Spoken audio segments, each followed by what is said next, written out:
It's Local Edition. I'm Brad Pomerance. Thanks so much for joining us again. Our guest is Bob Huff. Mr. Huff is a member of the California State Senate. He is caucus chair on the Republican side. Sir, we thank you for joining us. Good to be here, Brad. Here we are in the midst of yet another budget battle, budget crisis, a $25 billion deficit. I wish it was million. That wouldn't be so bad.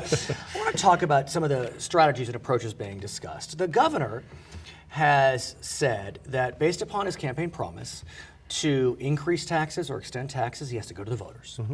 And so there were taxes passed a couple of years ago, and he's going back to the voters, or he wants to go back to the voters to extend those taxes.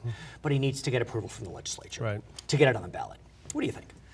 Well, I think he set up a brilliant little problem for himself. Ooh. I mean, actually, he can't lose in this because he told the people he would go with a special election, which he's doing.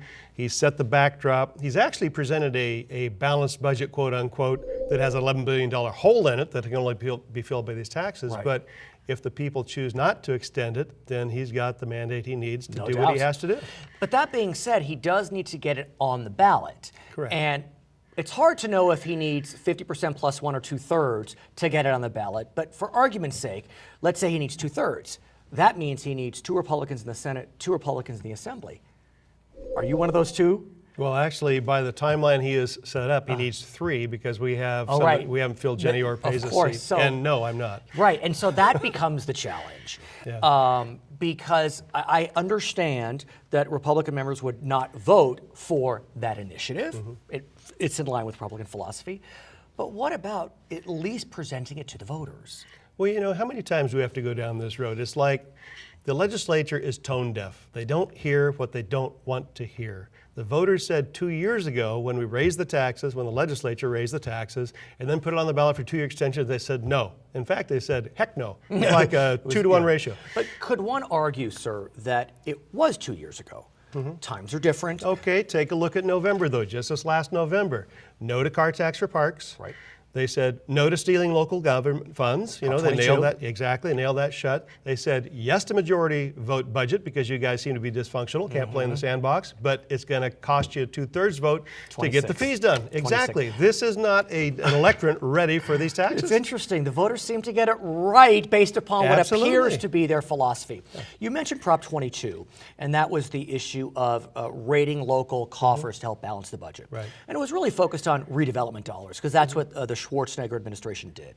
They took redevelopment dollars from counties and cities.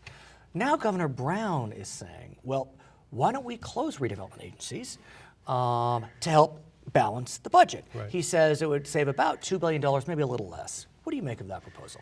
Well, I think it's one way to make sure the cities are engaged. I don't think it's productive. In our first budget hearing on that one had more bipartisan focus, and that's a negative focus, unbelievable, than any other issue that we talked about. And the problem is that these two, if you take enterprise zones and redevelopment, are 2 things that actually create jobs. I mean, they're doing economic development. The state certainly doesn't. So when the locals are doing it, you know, of course we're going to say, well, let's just do away with these. Could one argue, though, that let's say it doesn't make it to the final budget process? Is the conversation worth it? Because we do hear about abuses, about mismanagement in redevelopment agencies. Listen, I think most of the abuses are born out of the old rules. There was some very systemic change back in the early 90s.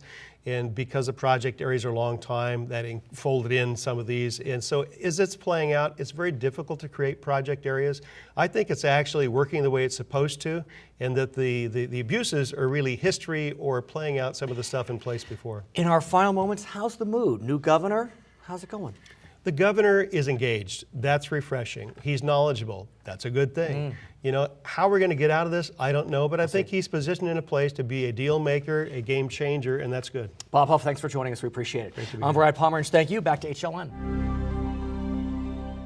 Heart disease is one of the leading causes of death. Roughly every 25 seconds, an American will have a coronary event. And once every minute, an American will die from one. Hello, I'm Senator Bob Huff, urging you to learn what you can do to prevent heart disease for yourself and for your loved ones. Also, take the time to learn CPR. For more information, visit the websites of the American Heart Association and the Centers for Disease Control and Prevention. February may be National Heart Month, but heart health makes sense for all year round.